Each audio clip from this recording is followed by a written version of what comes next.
అపర కుబేరుడు ఎలక్ట్రిక్ కార్ల తయారీ సంస్థ అధినేత అయిన ఎలన్ మాస్క్ కూడా ఇప్పుడు లే ఆఫ్స్ ప్రకటించడం ప్రపంచవ్యాప్తంగా కూడా వైరల్ అయిపోతుంది. అంటే ఈ మధ్య కాలంలో సాఫ్ట్‌వేర్ రంగంలో లే ఆఫ్స్ పెరిగిపోయాయి. చాలా మంది సాఫ్ట్‌వేర్ ఎంప్లాయీస్ తమ జాబ్‌ని కోల్పోవడం మనం చూస్తూ వస్తున్నాం. చాలా కంపెనీస్ లే ఆఫ్స్ ప్రకటిస్తున్నాయి. ఎంప్లాయీస్‌ని తీసేయడం మనం చూస్తున్నాం. దాదాపు ఈ 2025లోనే నియర్లీ 30,000 వరకైతే ఇండియాలో మాత్రం 30,000 మంది వరకు తమ జాబ్స్ అయితే ఈ లే ఆఫ్స్ ద్వారా కోల్పోవడం మనం చూసాం. అయితే ఇప్పుడు ఇది ప్రపంచవ్యాప్తంగా కూడా పెరుగుతుందని కూడా చెప్తున్నారు. సో, ప్రపంచవ్యాప్తంగా చాలా కంపెనీస్ లే ఆఫ్స్ ప్రకటించడం చూస్తున్నాం. అయితే ఇలా ఇన్ని కంపెనీస్ ప్రకటిస్తున్న వేళ ఇప్పుడు ఇంకొక షాకింగ్ న్యూస్ ఏంటంటే టాప్ పొజిషన్‌లో ఉన్నాడు అపర కుబేరుడు ఎలక్ట్రిక్ కార్ల తయారీ సంస్థకు చీఫు ఖాతా తనదే. ఇంతటి టాప్ పొజిషన్‌లో ఉన్న ఎలన్ మస్క్ కూడా ఆహ్, ఈ విధంగా లే ఆఫ్స్ ప్రకటించడం అనేది అందరిని కూడా షాక్‌కి గురిచేసింది. సో, ఈయన ప్రకటించిన లే ఆఫ్స్‌లో దాదాపు 500 మంది పైగానే ఎంప్లాయీస్ తమ జాబ్స్ అయితే కోల్పోవడం జరిగింది. సో, ఈ విధంగా 500 మంది ఎంప్లాయీస్‌నైతే ఎలన్ మస్క్ తన జాబ్ నుంచి తీసేయడం జరిగింది. సో, వీళ్ళంతా కూడా టాప్ మైక్రో బ్లాగింగ్ ప్లాట్‌ఫార్మ్ ఎక్స్‌ఏఐలో డాటా ఇన్నోవేషన్ విభాగానికైతే చెందిన వాళ్ళు. సో, ఈ విధంగా డాటా ఇన్నోవేషన్ విభాగానికి చెందిన 500 మంది ఎంప్లాయీస్‌నైతే తీసేయడం జరిగింది.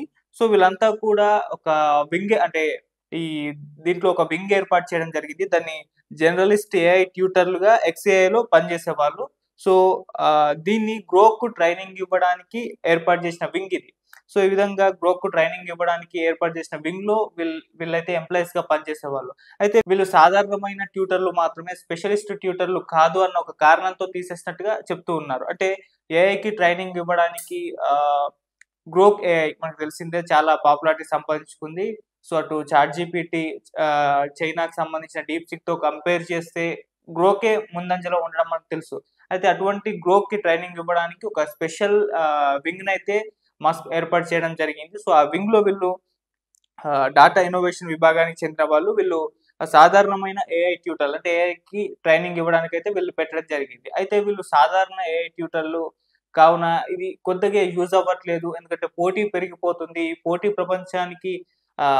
ప్రపంచంలో మనం ఉన్నాం. సో, మిగతా ఏఐ ఆళ్ళు దూసుకుపోతున్న వేళ సో, వాళ్ళ కాంపిటీషన్ ఇచ్చే విధంగా ఉండాలి. సో, అందుకే ఈ ఏఐ ట్యూటర్లు కూడా ఏఐకి ట్రైనింగ్ ఇచ్చే వాళ్ళు కూడా కాస్త స్పెషలిస్ట్‌లుంటే బావుంటుంది అని జెప్పేసి ఈ 500 మంది ఎవరైతే ఉన్నారో వీళ్ళు సాధారణ ఏఐ ట్యూటర్లు కావడంతో స్పెషలిస్ట్ ఏఐ ట్యూటర్‌లని తీసుకునే దానికి వీళ్ళనైతే తీసేయడం జరిగింది. సో, ఈ కారణాన్ని కూడా అంటే వీళ్ళందరిని కూడా ఈమెయిల్ పెట్టడం జరిగింది. ఈ విధంగా లే ఆఫ్ ప్రకటించాం. మిమ్మల్ని తీసేస్తున్నాం అని జెప్పేసి ఈమెయిల్ ద్వారా వాళ్ళకి ఇన్ఫర్మేషన్ ఇచ్చారు. దాని కారణాన్ని కూడా ఆ మెయిల్ ద్వారా వాళ్ళకి చెప్పడం జరిగింది. మాకు స్పెషలిస్ట్ ఏఐ ట్యూటర్‌లు కావాలి.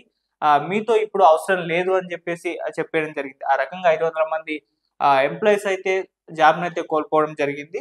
సో, అలా మొత్తం స్పెషలిస్ట్ విభాగాల్ని తీసుకోవడానికి కోసమైతే ఈ సాధారణ వాళ్ళనైతే తీసేయడం జరిగింది. సో, ఇలా ప్రపంచవ్యాప్తంగా కూడా సాఫ్ట్‌వేర్ రంగంలో ఎంప్లాయీస్ కోల్పోవడం మనం చూస్తున్నాం. అంటే సాఫ్ట్‌వేర్ అని గాదు మొత్తం ఈ ఫీల్డ్‌కి సంబంధించిన వాళ్ళైతే జాబ్స్ అయితే కోల్పోతూ రావడం మనం చూస్తూ వస్తున్నాం.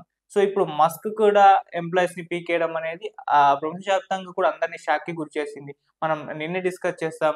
ఇండియాలో చూసుకుంటే ఒరాకిల్ అనే కంపెనీ 3,000 మంది ఎంప్లాయీస్‌ని 20 నిమిషాల్లో జూమ్ మీటింగ్ అని చెప్పి పిలిచింది. 5 నిమిషాలలో కంపెనీ గురించి మాట్లాడింది. ఆ తరువాత మీ అందరిని తీసేస్తున్నాం అని చెప్పేసి అనౌన్స్ చేసేసింది. సో, అలా జూమ్ మీటింగ్ అని చెప్పి 20 నిమిషాల్లో 300 మంది ఎంప్లాయీస్‌ని ఒరాకిల్ కంపెనీ తీసేయడం మనం చూసాం.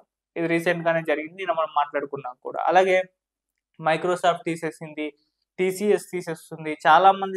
చాలా సాఫ్ట్‌వేర్ కంపెనీస్ తమ ఎంప్లాయీస్‌నైతే తీసేయడం, ఈ విధంగా లే ఆఫ్స్ ప్రకటించడం చూస్తున్నాం. ఇది ఒక ఇండియాలోనే కాదు ప్రపంచవ్యాప్తంగా కూడా విస్తరించి చాలా మంది సాఫ్ట్‌వేర్ రంగంలో తమ జాబ్‌నైతే కోల్పోవాల్సి రావడం మనం చూస్తున్నాం. అయితే మున్ముందు సాఫ్ట్‌వేర్ రంగం ఏ విధంగా ఉండబోతుంది? ఈ విధంగా ఎంతమంది ఎంప్లాయీస్‌ని తీసేస్తే అవి ఎలా వర్క్ అవుతాయన్న క్వెషన్ మార్క్ అయితే ఉంది. కాకపోతే ఆహ్, ఈ ఎంప్లాయీస్‌ని ఎందుకు తీసేస్తున్నారు? ఎందుకు ఎంప్లాయీస్ లే ఆఫ్ ప్రకటిస్తున్నారు అనేది చూస్తే ఏఐ పెరిగిపోవడం అనే మేజర్ రీజన్ కనిపిస్తుంది. అంటే అన్ని రంగాల్లో కూడా ఏఐ విస్తరించడం చూస్తున్నాం. సో, అలా సాఫ్ట్‌వేర్ రంగంలో కూడా విస్తరించింది. దీని ద్వారా పని సులభతరం అవుతుంది.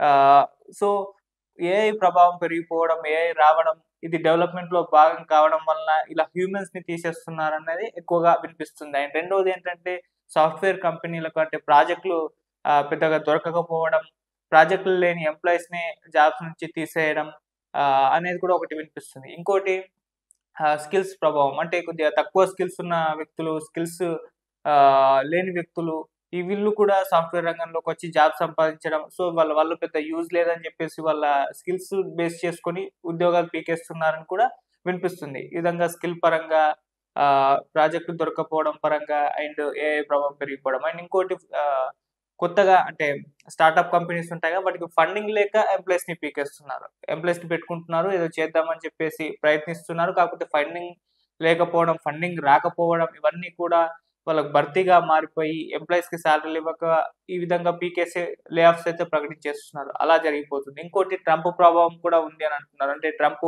భారీగా ఇండియా పైన టారిఫ్స్ విధించడం, ట్రంప్ తీసుకున్న నిర్ణయాలు ఇవి కూడా కాస్త ప్రభావాన్ని చూపించాయని చెప్తున్నారు. సో, ఇలా ఇన్ని రకాల కారణాలైతే సాఫ్ట్‌వేర్ రంగాన్ని దెబ్బతీసే విధంగా ఉన్నాయని కూడా చెప్తున్నారు. అంటే సాఫ్ట్‌వేర్ రంగాన్ని కాదు సాఫ్ట్‌వేర్ జాబ్స్ చేస్తున్న ఎంప్లాయీస్ పైన ప్రభావాన్ని చూపిస్తున్నాయని కూడా చెప్తున్నారు. సో, జాబ్స్ కోల్పోతున్న వాళ్ళు ఎక్కువగా ఫ్రెషర్స్ అండ్ మిడిల్ లెవెల్‌లో ఉన్న ఎంప్లాయీసే ఎక్కువగా కోల్పోతున్నట్టుగా కూడా చెప్తున్నారు. అంటే సీనియర్స్‌కి గ్యారంటీ ఉంది. సీనియర్స్ మాత్రమే వర్క్ చేసుకుంటున్నారు. అంటే ప్రతి కంపెనీ స్పెషలిస్ట్‌లను కోరుకుంటుంది. అన్ని రంగాల్లో అన్ని విధాలుగా స్కిల్స్ ఉన్న వారిని కోరుకుంటుంది. అందుకే సీనియర్స్ ఉంటే సాఫ్ట్‌వేర్ కంపెనీస్ కూడా డెవలప్ అవుతాయన్న ఒక ఉద్దేశ్యంతో ఫ్రెషర్స్‌ని మిడిల్ లెవెల్ వాళ్ళని తీసేయడం జరుగుతుంది. అయితే ఇక్కడ ఒకటి కామెంట్ ఏమి వినిపిస్తుందంటే, సో, ఇప్పుడు ఈరోజు ఫ్రెషర్సే రేపటి సీనియర్స్ కదా! సో, వీళ్ళకు జాబ్ ఇచ్చి వాళ్ళు పని చేసుకుంటూ పోతే అప్పుడు సీనియారిటీ వస్తుంది గానీ ఫస్ట్ సీనియారిటీ రాదు గదా! అని చెప్పేసి ఇదొక డిబేట్ అలాగే ఉండిపోయింది. సో, ఇలా ఇన్ని కారణాలైతే సాఫ్ట్‌వేర్ రంగంలో ఎంప్లాయీస్ కోల్పోతున్నారు. సో, ఇప్పుడు దీని ప్రభావం అటు మస్క్ దానిపైన కూడా పడింది. మస్క్ కూడా ఫ్రెషర్స్ సాధారణ వాళ్ళు కాకుండా స్పెషలిస్ట్‌లు కావాలని కోరుకున్నాడు. అంటే తన గ్రోక్ ఏఐకి ట్రైనింగ్ ఇవ్వడానికి స్పెషలిస్ట్‌లు అయితేనే బాగుంటుందని చెప్పేసి అతను డిసైడ్ అయ్యి 500 మందినైతే ఉద్యోగాల నుంచి పీకేశారు. సో, స్పెషలిస్ట్ ఏఐ ట్యూటర్‌లను మాత్రమే తీసుకుంటా అని చెప్పేసి అనౌన్స్ చేశాడు. సో, ఇది వాళ్ళకి ఈమెయిల్ ద్వారా తెలియజేయడం జరిగింది. ఇంకేం చెప్పాడంటే వాళ్ళ కాంట్రాక్ట్ అయితే నవంబర్ 30 వరకు ఉంది. సో, మీ జాబ్స్ అయితే కోల్పోతారు గానీ నవంబర్ 30 వరకు మీకు మాత్రం సాలరీలు యథాతథంగా ఇవ్వబడతాయి. దీంట్లో మాత్రం ఎటువంటి ఇది ఉండదని జెప్పేసి కూడా మస్క్ వాళ్ళకు ఈమెయిల్ ద్వారా చెప్పడం జరిగింది. అలా ఆ రకంగా అదొక పాజిటివ్ అంశమే అని చెప్పుకోవాలి. సో, ఇలా ఇన్ని రంగాల్లో సాఫ్ట్‌వేర్ రంగం గావచ్చు, ఈ విధంగా గ్రోక్‌కి సంబంధించిన ఏఐ ట్యూటర్‌ల విభాగానికి సంబంధించిన వాళ్ళు గావచ్చు, చాలా మందైతే జాబ్స్ కోల్పోతున్నారు. మున్ముందు ఏమవుతుంది? ఏఐ ఫుల్‌గా వచ్చేసి సాఫ్ట్‌వేర్ రంగాన్ని అదే శాసిస్తుందా అన్న డౌట్స్ కూడా ఎక్స్‌ప్రెస్ అవుతున్నాయి. అయితే హ్యూమన్స్ లేకుండా ఏఐని ఆహ్, వాడలేరు. హ్యూమన్స్ లేకుండా ఏఐని అసలు రన్ చేయలేరని చెప్పేసి కూడా చెప్తున్నారు. ఇప్పుడు మస్క్ గ్రోక్ ఏఐ కూడా దాన్ని రన్ చేయడానికి స్పెషలిస్ట్ ట్యూటర్‌లు కావాలని చెప్పేసి కదా ఆయన తీసుకుంటున్నారు. ఆ విధంగా ఆయన ఏఐని డెవలప్ చేస్తున్నప్పటికీ దాన్ని నడిపించడానికి, దానికి ట్రైనింగ్ ఇవ్వడానికి హ్యూమన్స్ అవసరమైతే కంపల్సరీగా అయితే ఉంటుంది. సో, అలా సాఫ్ట్‌వేర్ రంగంలోకి ఏఐ తీసుకొచ్చినా అక్కడ హ్యూమన్స్ వాళ్ళకి ఏఐకి ట్రైనింగ్ ఇచ్చే ట్యూటర్స్ పక్కా అవసరమైతే అవుతారు. సో, ఆ విధంగా అంటే ఆ కరోనా తర్వాత ఓవర్ హైరింగ్ చేసుకోవడం వలన కూడా సాఫ్ట్‌వేర్ రంగంలో ఎంప్లాయీస్ అయితే వాళ్ళు జాబ్స్ కోల్పోవడం. అంటే అప్పుడు ఓవర్‌గా హైరింగ్ చేసుకోవడం. ఇప్పుడు ఆ అవసరం తీరిపోయింది కాబట్టి తీసేయడం జరుగుతుంది. సో, అలా బ్యాలెన్స్ చేసే ప్రయత్నంలో భాగంగా జరుగుతున్న లే ఆఫ్స్ కాబట్టే ఈ విధంగా ఓవర్ హైరింగ్ అనేది ఈ లే ఆఫ్స్‌కి కారణం అని కూడా చెప్తున్నారు. సో, ఏదేమైనా మొత్తం కూడా ప్రపంచవ్యాప్తంగా కూడా సాఫ్ట్‌వేర్ రంగంలో ఈ విధంగా లే ఆఫ్స్ పెరిగిపోవడం అనేది కాస్త ఇబ్బందులకు గురి చేస్తుంది ఎంప్లాయీస్‌ని. అంటే రేపటి రోజు ఈ రంగాన్ని ఎంచుకోవాలా? ఫ్రెషర్స్‌ని మిడిల్ లెవెల్ వాళ్ళని తీసేస్తున్నారు. మరి మున్ముందు మనకు జాబ్స్ దొరుకుతాయా? అన్న ఒక డౌట్ తోటి అటు బీటెక్ చదివే వాళ్ళ సంఖ్య కూడా తగ్గిపోతుందన్న